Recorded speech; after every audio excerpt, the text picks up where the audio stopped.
Cool. So where we were picking up from last time, we're in Module 2.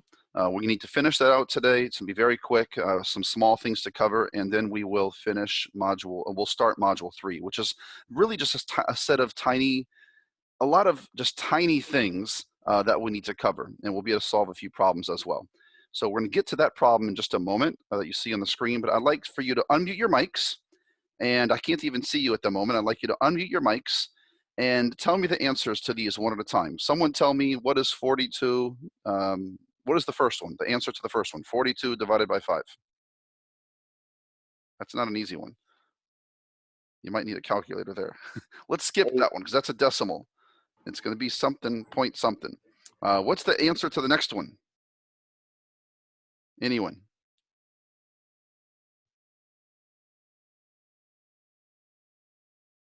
This is taking too long. Wait, for which one? Can y'all see my screen?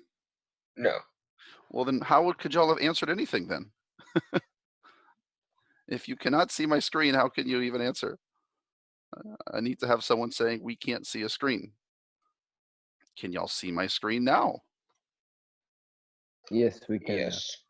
Okay, if I'm asking y'all a question and you can't see a screen, I would think you should quickly tell me, by the way, we can't see. So that one just popped up. The next one did too. 42, what is this symbol right here on the second line? Someone tell me the symbol on the first line and the second line and what they both mean, quickly. The second line is just for to find not the remainder, but just, how many times it can without having a decimal. Nice. And so what's the first line? That's with a decimal, so like the Yes. actual full answer. So the answer is this one is what is called float division, where we will have a decimal in our answer, and this is called integer division, where we will not have a decimal. It's just the whole number. So what is 42 divided by 5 on the next line, the second line? Anyone? 5. Oh, no, 8. Sorry. 42 divided by 5 is going to be 8. And after it's 8, what is the next answer on the next line? 42 mod 5. 2. 2, absolutely. And it's okay if y'all both say the answer. What's on the next line? 40 mod 5. 0. That's just 0. Yep. What about 1 mod 2? Would that be 0? 1. Isn't that 1/2? 0. See, we get so many answers, and it's intended to be easy, but you have to think about it actually. 1 mod 2 really means what? It's 1 divided by 2, and we want to know what is the remainder. We want to know what is this right here. So 1 divided by 2 is 0, and it has a remainder of 1, right? So 1 mod 2, the answer is, what's the answer? Would that be undefined? 1. It's absolutely going to be 1. It is give us the remainder after performing that division. There are no whole sets of 2 that go into 1, and so the remainder is still 1. What is 2 mod 1? 0. Absolutely, 0. And what remains, I'm not going to have you go do this math on the next couple of lines. This is just, I mean, I hope, I really hope that y'all know how to do the next line. This is your famous PIMDAS, right? Please excuse my dear Aunt Sally, parentheses, exponents, what is it? Multiplication, division, addition, subtraction, right? Y'all know those rules from elementary school. So I'm going to click through this. Operators and evaluating those, if I wanted you to evaluate this expression, y'all are in high school, most students in here. And so that should be pretty easy for you to recognize how to do mathematically. And you can translate that directly into Python, okay? There's, if you wanna know, well, the only thing new here is the idea, possibly, that this is a multiplication symbol. Everything else translates directly into Python, okay? And you need to be careful about your parentheses to make sure that you're dividing what you really truly want to divide. One example would be here. If you wanted to write that in code, a lot of times students will make a mistake and they'll say 9 plus x divided by y. What's the problem there? It'll divide the x by the y. first Per- before doing +9. Perfect, Charles. It'll divide the x by the y, and then it'll add the 9, which is obviously not what we want. And so here's where you have to really insert your own parentheses and say 9 plus x, and then that whole thing divided by y. So the good news is there's nothing new here in Python in this regard. It's just performing your operations as you've already learned in school. So in the module, you're going to see that this is, we put an example here, which everyone already knows that. We put the order of precedence for you. Where's that at? It's coming, or later in the slides, I'm going to show you just an order of precedence chart, but it's something you already know from high school. You know exponentiation goes first. You know multiplication and division. What is also perhaps new, which is worth pointing out here, is the mod, where that happens. So multiplication, float division, integer division, and mod are applied next. And these are applied from left to right, okay? Same thing for addition, subtraction. You go from left to right, which you've learned in elementary school. So nothing new there. Let's see. So the first new thing today, as far as programming is concerned, is the idea of what is augmented operators. And I like to point that out. So I'm going to open Thani, and you should do the same. Your Thani should be open. And file, recent files, bootcamp, module 2 notes. So augmented operators. This is a new topic for today, a very short one. Augmented operators. It is very common in programming, and remember, if I'm typing notes, y'all should try to type it. I'm typing it for you. And you can go back to the video later once it uploads if you need to catch up if I type too fast. It's very common in programming to simply, excuse me, increase or I'll put here in parentheses, or decrease the value of a variable by 1. Example, if I were to say count equals 10, and then we want to increase count by 1. Can someone give me the line of code without using augmented operators, if you know what those are? Give me the line of code of how I increase count by 1 and I make it 11. Count equals count plus 1. Count equals count plus 1. And we covered this last time. So why does that work is because a question for someone to answer is, what is this right here? What is that called? That's an operator. I can't hear you, Ayub. An operator. It's an operator, but what's it called specifically? Equal sign? Anyone? Assignment. It's called assignment. A-S-S-I-G-N.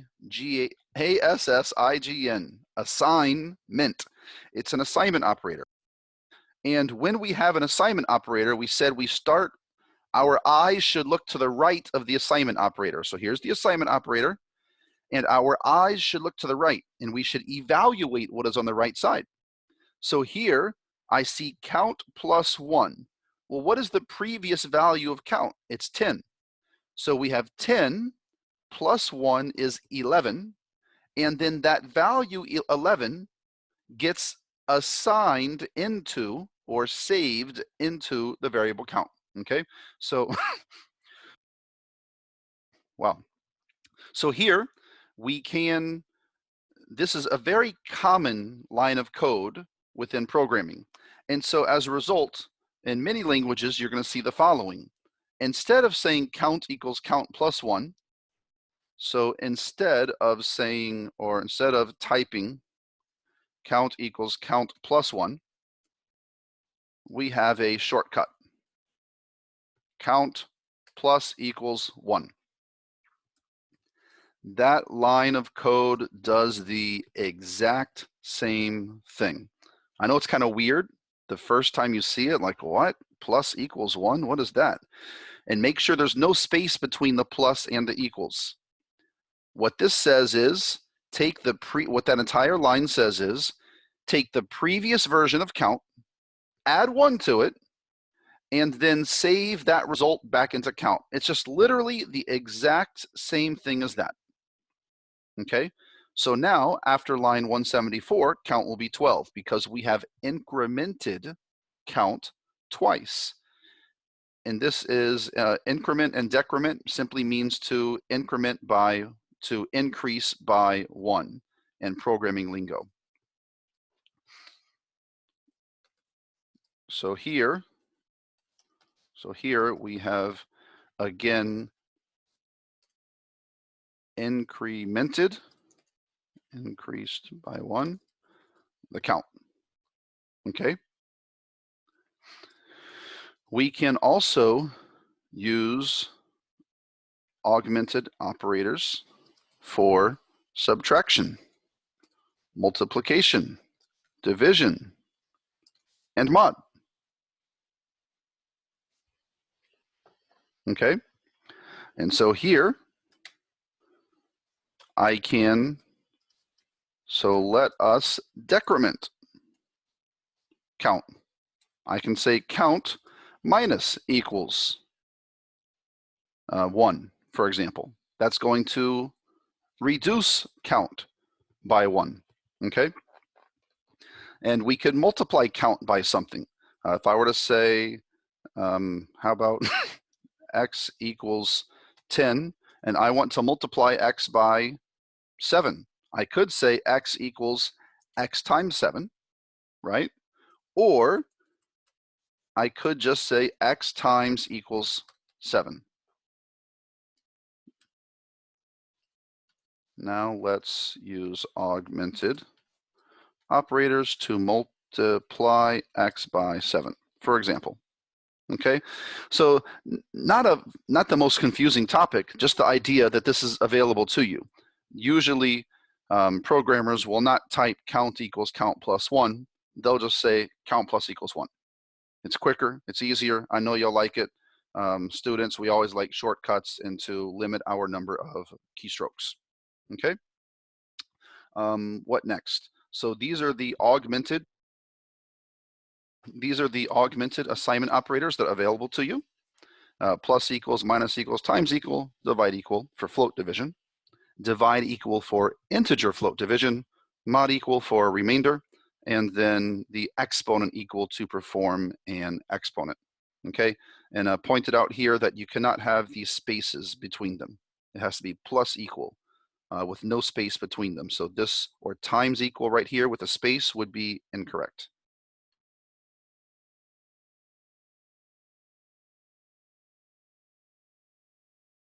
So I think it's worth just very quickly, y'all telling me the answers to the following. Assume a equals 1 at the beginning of each of these lines of code. So if a is 1, someone tell me, what is a plus equal for? 5. Absolutely. 5. So a is 5. If a is 1, what is a minus equal for? -3. 3. Absolutely. What is a times equal for? 4. 4. Perfect. What is a divide equals for? 1 over 4. 0.25. Yeah, 0.25, yep. What is the 2 divides equal for? 0. Good. It always takes students a while because you have to like go back to elementary school. Well, what is 1? Then you put the divide sign in your head 4. Well, the answer is going to be 0, right? With the remainder of 1. What is a mod equal for? 1. That's the remainder. Okay. And then finally, someone give me the answer on the last line. And again, a starts at 1. 62. Absolutely. Because it's 56 times 1, which is 56. And then 56 plus 6 is going to be 62, which gets assigned back into A. Type conversions and rounding, another tiny little thing to cover. The idea that we can convert from one data type into another data type, okay? And these conversions are sometimes implicit or sometimes explicit. And we'll talk about that. But type conversion, we've talked about that we have integers, we have whole numbers, integers, we have floating point numbers, which are your decimal numbers, your real numbers, and we can convert one into another. So here the idea is, I'll show you in code, I think it's easier. Typecasting, this is the next subject. typecasting. If I say number equals 8.67, and then I want to print number, obviously I'm going to print 8.67. If I run this code, there's so much above here. I don't know. Please enter a name, enter an integer value. What is your age? Oh no. Okay, finally, we get 8.67 when we print, right? So here, what if I were to print, and so that print statement should give us 8.67. But what if I want to print this? If I say int of 8.67, what this does is it converts what's inside into an integer. So when I run this code now, notice it prints 8. It doesn't round it, okay? It doesn't round it. It just deletes anything that is after or to the right of the decimal.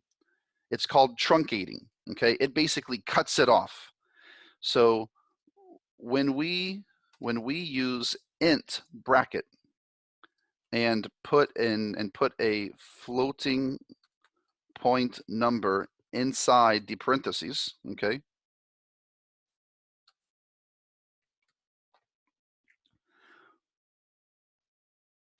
What happens? Python will truncate all digits to the right of the decimal. Okay? Truncate means delete. This is what happens. So that 8.67 became an integer by cutting off anything that is to the right of the decimal. Okay? So I could have said instead of printing, I could have said number int version equals int of number, right? So I'm taking the number and I'm saving the integer version of it. And then I print that integer version. Let me double click it. I could do it that way and I'll print the 8. Okay, that is really all I want to cover on typecasting. I will say, like I was reviewing these notes before we started the session, and I was looking at what was going to be covered today. And there are details when we have the luxury of a 15-week semester at college, at the college level. We have the luxury of being able to go and deep dive on some of these things, but we don't have that luxury here on a quicker boot camp. If you feel that there's something in the module that you see that we kind of gloss over or go through quickly, of course, you're welcome to do your own deep dive, read through it, even message me on Slack, and I'll try to answer questions on it. But I want to make sure I hit on certain things, and other things I may just very quickly skip over if it's not as important. Like I'm going to absolutely skip over rounding for 2 reasons. You can look this up afterwards. The first reason is because all of you know what rounding means. And the second reason is because Python does not apply rounding the way the entire world applies rounding. And you can go look that up and you can read about why and their unique way of rounding. So I'm not going to cover anything on rounding. Int versus eval. You may remember that when we read from the user, right, if we ask the user, enter your age, and then we say age equals, we would say eval input. Can someone tell me why we have to say eval or int here if we're asking them for their age? Because So it's an integer? Because the we don't input have, gives like, you a string. decimals? Because the input, because when you type input specifically, you get a string. Now we've used that word several times. It's going to be officially defined coming up in the slides. But when you use input, the result is you get a string of text, okay? And that string of text we covered, you cannot perform mathematical operations on it. Even though if the user enters right now, if the user enters 12, what's going to get saved is 12. That's going to get saved.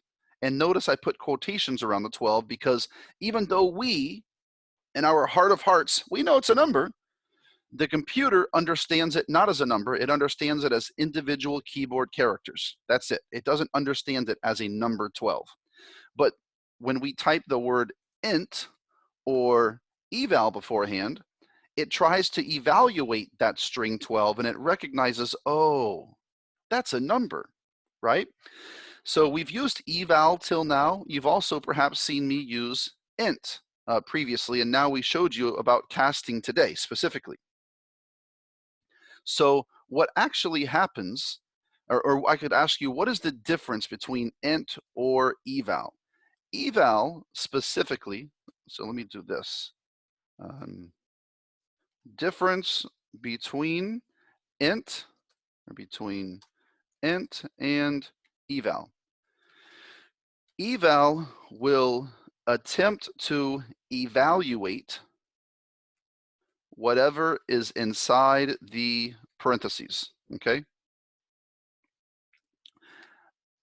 Int will simply convert or attempt to convert what is inside the parentheses into an integer. I know that was typing fast. That's the difference. So when you're reading from the user, if you were to ask, what is your age? Okay, so hypothetically, if we want to ask the user for their age, which is better, int or eval? Short answer, int.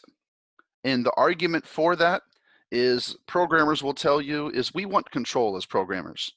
We don't want anything left up in the air. Okay, so eval Python will evaluate based off of what it thinks is best according to its own recipe, its own algorithm. Okay, but int gives us full control. We're saying take the user input and make it into an int value. Okay, so we use the int function, which gives us full control. That's what I'll say. And what you can see here in the module, which is better, is Python programmers will tell you int is better for the reasons already stated. But if you need to actually evaluate an expression, then you would use eval. I'm not going to cover the sales tax example. We've already done the coin change problem. I'd like to turn it, we're done with this module because we've done the coin change. And I'm not going to do the sales tax. It's a very basic example. I want to turn this over to all of you. And I want to give you a small problem, a very small one, to work on. And so what is the problem that I'd like you all to work on? And I'm going to put you into breakout rooms for about maybe just 5-6 minutes.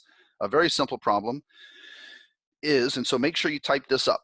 Okay, so this is what I'm going to type here. You know what, let's do it in Notepad. So here is, you want to be able to do the following. I'm going to give you the output. Okay, so you're going to ask the user, please enter the number of seconds. Okay, and the user is going to enter a large number of seconds. And then you're going to respond, you entered, X seconds, so whatever X is. Okay, and I'll fill this in. You entered X seconds. That is the same as 1, or as maybe 2 days, or that is the same as 2 days. How about 7 hours and 29, sorry, not days, I don't want days. Sorry, 7 hours, that's the same as 7 hours, 29 minutes and 15 seconds. So someone tell me very quickly, work backwards, how many seconds would they have had to enter in order to come up with this? So they're going to enter some number of seconds. And then I want you to be able to say that number of seconds is 7 hours, 29 minutes, and 15 remaining seconds. How many seconds would that have had to have been?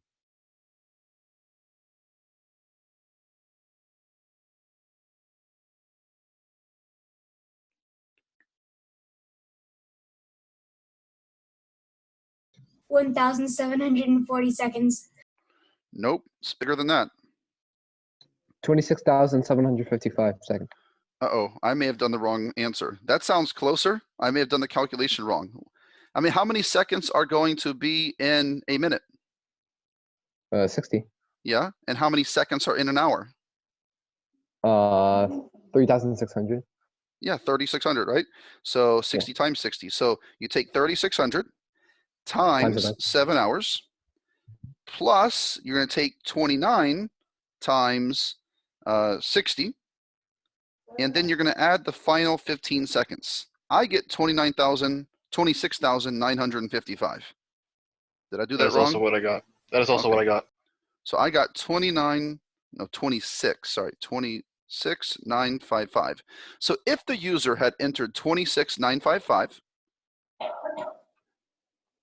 this would be the result. You entered 26955. That is the same as 7 hours, 29 minutes, and 15 seconds. Okay? This is what I'd like y'all to come up with. And I would like you to, so this is not using anything new from today. This is just using the concepts that you in theory practiced with some of your replets. I'm going to put you into breakout rooms. So you need to ask the user, print that statement, scan this number from the user, then print this, and then say that is the same as, and put this output. Okay, so when I get you in the breakout rooms, I hope no one's gonna, and I come visit the rooms, I hope no one's gonna say, hey, what does he want us to do? I didn't type it. So you should be typing this right now. Let me check the chat. Okay, I saw stuff in the chat, but that's from a while ago. So what I'm gonna do is make sure you have this typed up, and I'm going to very quickly put everyone into breakout rooms and come visit you. Here we go.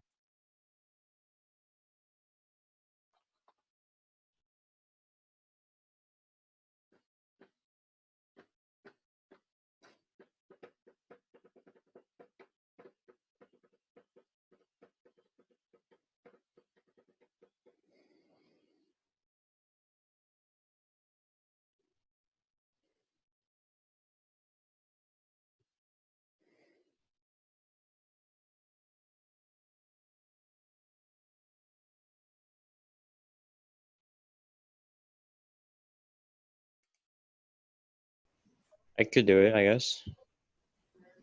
So how do I do this? Thorny, right? Yeah. Is it doing it? Not from what Just share. So then, There we go. I can see it now. okay, so you gotta get the eval. You have to have the evaluate the number of seconds. So then we need to wait. What was it? Was hours, minutes, and seconds. So you need hours equals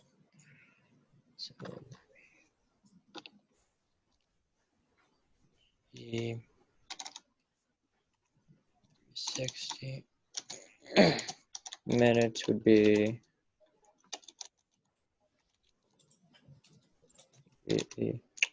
hold on, I gotta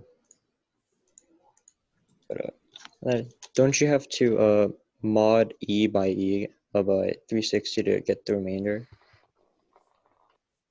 That sounds right to me. So, because if Okay, you want to yeah. calculate the total number of hours, you did the right thing. You divided it by 3,600 integer division. And but what is E now going to be? What does your You E know, now represent? the remainder of Yeah. the remainder So seconds. that all looks great. Let me just encourage you. Okay. But if you do that, what's going to happen is you're going to lose your value of E, which you're trying to print on line 8. So why don't you give it a better, you have everything math correct, but give it on line 1, give it a better variable name. Okay. So what can we call it? Total seconds. Okay. Or entered seconds, whatever you want. Yeah. Entered underscore seconds, yeah. So make sure you copy that for lines 3 and 4.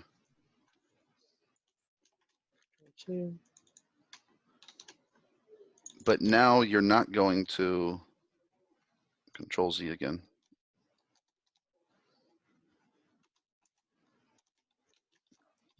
And so, but now you're going to give it on line 4 just a new, call it seconds remaining. Yeah, okay. And then you're going to keep editing that seconds remaining from the rest of the problem. Yeah. Cool. I'm going to go visit another room. By Okay, yeah, sure. wait, yeah, we did that. Oh yeah, by with 1. I'm just putting another format, then I'll let y'all tell me how to, like, Okay. what to put in. All right. And all right, what's up? So given seconds, how do you get hours? You didn't I put ask one. yet. You didn't ask yet how many, please enter a number of seconds. 3,600. You have to divide that. 3,600. Okay, so what was it? Please enter the number of seconds.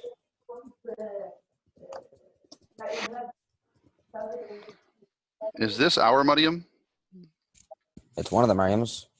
I'm assuming it's Musab's sister just because her mic is not on and she's never had a mic that works. But I was in another room and I can't tell if that's my Mariam or not. I think the other room's yours. Thank you, Justin. I don't know. I have no idea. Wait, please enter the number of seconds. Please enter the number of seconds. Okay, and oh my goodness. Then Okay, so what do I put in here? Given seconds, how do we get hours? Which Mariam is this? Me, Okay, so speak up. I'm trying to write it. Hour.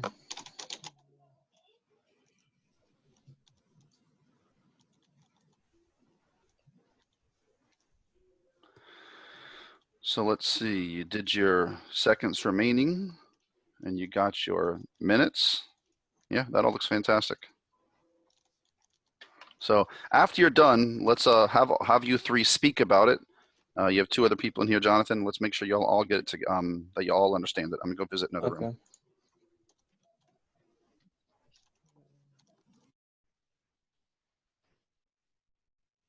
Fantastic. Is it working? Yes. I'm gonna run it. I don't How remember about the you put number. that? What was that number we had? I don't remember. It was 26,955. 26,955. That is perfect. So what you're left with is to make sure that everyone, I don't like to ask students, do you understand? Because that's very vague. So the question I always ask, that who's sharing this right now? Is it you, Leighton? Yes. So you can ask your peers is who understands this 100%? And the reason that allows students to answer is because if they don't feel bad if that means if you understand it 99%, which is basically perfectly, you can say, no, I don't understand it 100%. And it gives you some feedback. Who understands this answer 100%? I do. Chloe, 100%? Yes. Perfect. What about the other 2? I do. 100%, Kulsum? Yes. Nice. We have one more. Yeah, 100%. 100%. Okay, I'm not sure if I'm getting 100% honesty from everyone. I hope so, but great job. I think there's one more room for me to go check on. Awesome. Y'all are done? Yeah. Any questions on it? Not I necessarily. think everything Not makes really. sense. Yeah, that looks pretty clear. I think it was an easy one for y'all. Let me bring everyone back to the main room. All right. All right.